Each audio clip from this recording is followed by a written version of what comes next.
بسم اللہ الرحمن الرحیم۔ محترم ناظرین السلام علیکم۔ اس آج کی ویڈیو میں حضرت علی رضی اللہ عنہ اور مصر کے بادشاہ کا واقعہ بیان کرنے جا رہا ہوں۔ ایک مرتبہ حضرت علی رضی اللہ عنہ خطبہ دے رہے تھے۔ ہزاروں کا مجمع تھا۔ ان میں سے ایک شخص کھڑا ہوا اور کہنے لگا، میں اور میرے بچے پچھلے 2 دن سے بھوکے ہیں اور میں 500 درہم کا مقروض ہوں۔ قرض خواہ آمادہ فساد ہے۔ حضرت علی رضی اللہ عنہ نے فرمایا، اے شخص بیٹھ جا، خطبہ تمام ہونے دے، اللہ تعالیٰ تیری تمام حاجات پوری کرے گا۔ وہ شخص بیٹھ گیا۔ اس کے ساتھ دوسرا شخص بیٹھا تھا اور اسے کہنے لگا، اے شخص تو پھر اپنا سوال جاری کر، کوئی تو تیری مدد کرے گا۔ اور حضرت علی رضی اللہ عنہ کے پاس کیا ہے؟ وہ تو خود بھی کئی دن کے فاقے ہیں۔ وہ تو یہودیوں کے باغ میں مزدوری کرتے ہیں، وہ تمہیں کیا دیں گے؟ وہ شخص کھڑا ہوا اور اپنا سوال پھر سے دہرانے لگا۔ جناب امیر شیر خدا حضرت علی رضی اللہ عنہ نے پھر سے وہی پہلا جواب دیا اور بیٹھنے کو کہا۔ وہ شخص بیٹھ گیا، مگر اس شخص نے پھر سے اسے کہا، اسے اکسایا، تو حضرت علی پر یقین کیوں کرتا ہے؟ حقیقت میں تو ان کے پاس کچھ نہیں ہے، وہ 500 دینار کہاں سے دیں گے؟ وہ آدمی دوبارہ کھڑا ہو گیا اور اپنا سوال دہرانے لگا۔ حضرت علی نے فرمایا کہ اے شخص بیٹھ جا، میں تیرا ضامن ہوں کہ اللہ تعالیٰ تیری خواہش ضرور پوری کرے گا۔ خطبے کے بعد مجھ سے مل لینا۔ اب وہ شخص یقین کرتے ہوئے آرام سے بیٹھ گیا۔ جب خطبہ ختم ہو گیا تو حضرت علی نے خود چل کر اس شخص کے پاس آئے اور ایک طرف جنگل کی جانب چل دیے۔ کچھ دور چلنے کے بعد ان سے کہنے لگے کہ اپنی آنکھیں بند کرو۔ اس شخص نے اپنی آنکھیں بند کر لیں۔ پھر حضرت علی رضی اللہ عنہ نے فرمایا، اپنی آنکھیں کھول لو، تو اس شخص نے اپنی آنکھیں کھول لیں۔ آنکھیں کھولنے پر اس شخص کو معلوم ہوا کہ وہ مصر کے بازار میں کھڑے ہیں، غلاموں کی خرید و فروخت ہو رہی ہے۔ حضرت علی نے فرمایا، میں تیرا غلام ہوں، مجھے 500 درہم میں فروخت کر دے، خبردار زیادہ رقم مت مانگنا۔ وہ شخص کچھ دیر حیران رہا، مگر حضرت علی رضی اللہ عنہ کے زیادہ زور دینے پر ایسا ہی کیا۔ اس بازار میں بادشاہ کا ایک وزیر موجود تھا۔ اس وزیر نے انہیں دیکھا اور قیمت معلوم کی۔ قیمت معلوم کرنے کے بعد پھر اس نے خرید لیا۔ اس شخص نے حضرت علی رضی اللہ عنہ کو بیچ کر اپنی راہ لی۔ پھر حضرت علی رضی اللہ عنہ اس وزیر کے ساتھ چلتے ہوئے بادشاہ کے ہاں حاضر ہوئے۔ بادشاہ نے پوچھا کہ تم کیا کام کر سکتے ہو؟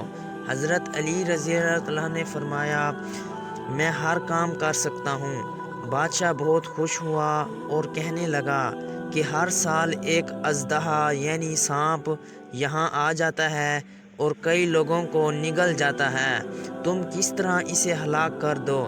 اگلے ہی دن حضرت علی رضی اللہ عنہ مجمع حکام کے اس مقام پر کھڑے ہو گئے جہاں سے اژدہا سے آنا تھا۔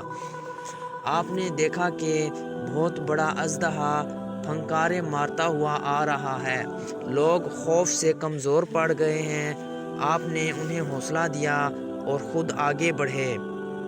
جب اژدہا قریب آیا تو آپ نے اس کے دونوں جبڑے پکڑ کر چیر کر 2 ٹکڑے کر دیے۔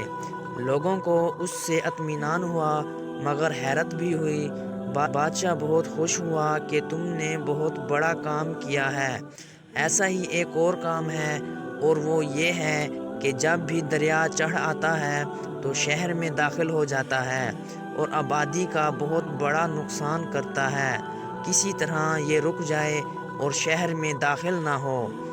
آپ حکام اعلیٰ کے ساتھ دریا پر گئے اور شہر کی طرف سے چھڑی لے کر کنارے کے قریب قریب ایک لکیر لگا دی اور کہا، دریا تجھے میری قسم ہے جو تم اس لکیر کے آگے بڑھے۔ اس طرح دریا آج تک اس لکیر کے آگے نہ بڑھا۔ جب بادشاہ کو علم ہوا تو وہ بہت حیران ہوا کہ یہ کوئی بہت بڑا انسان ہے۔ بادشاہ کہنے لگا، اے شخص تم نے 2 بہت بڑے کام کیے ہیں، اگر اسی طرح ایک اور کام کر دو تو تجھے آزاد کر دوں گا۔ حضرت علی رضی اللہ عنہ نے فرمایا کہ حکم کریں۔ بادشاہ کہنے لگا کہ ایک شخص کوفہ میں حضرت علی کے نام سے مشہور ہے، اس کا سر کاٹ کر لا دو۔ حضرت علی رضی اللہ عنہ نے کہا یہ کام آسان ہے، ابھی سے تلوار لائیں اور میں ابھی سر حاضر کرتا ہوں۔ بادشاہ نے تلوار منگوائی اور کہنے لگا کہ اس تلوار کو بلند کرو، جب میں 1 2 3 کہوں تو فوراً تلوار مار دینا۔ حضرت علی رضی اللہ عنہ کی گردن تمہارے سامنے پڑی ہوگی۔ حضرت علی نے اپنی گردن نیچے کی اور 1 2 3 کہنے لگے، لیکن بادشاہ حیران تھا کہ اس غلام کے سوا کوئی اور شخص نہیں، تو تلوار کس پر چلاؤں؟ وہ سوچ میں تھا کہ حضرت علی رضی اللہ عنہ نے اپنی گردن جھکاتے ہوئے اسے پریشان دیکھ کر کہنے لگے ادھر ادھر نہ دیکھو، تلوار چلاؤ، میں ہی حضرت علی رضی اللہ عنہ ہوں۔ یہ سن کر وہ بادشاہ حضرت علی رضی اللہ عنہ کے قدموں میں گر پڑا اور کہنے لگا حضرت علی رضی اللہ عنہ آپ ہیں تو میں حضرت علی کے خدا پر ایمان لاتا ہوں، مجھے آج تک مکالدے میں رکھا گیا، اے حضرت علی مجھے اپنے رسول صلی اللہ علیہ وسلم کا کلمہ پڑھائیے۔ اور بادشاہ تمام یقین کے ساتھ مسلمان ہو گیا، اور پھر حضرت علی رضی اللہ عنہ نے اس کو دعا دی اور کوفے کی راہ لی۔ محترم ناظرین، اگر ویڈیو اچھی لگی ہو تو ویڈیو کو لائک کریں اور یوٹیوب چینل کو سبسکرائب کریں، ساتھ میں دیے گئے گھنٹی کے نشان کو دبانا نہ بھولیں تاکہ مزید ایسی واقعات والی ویڈیو جیسی میں اپلوڈ کروں اس کا نوٹیفیکیشن جلد از جلد آپ تک پہنچ سکے۔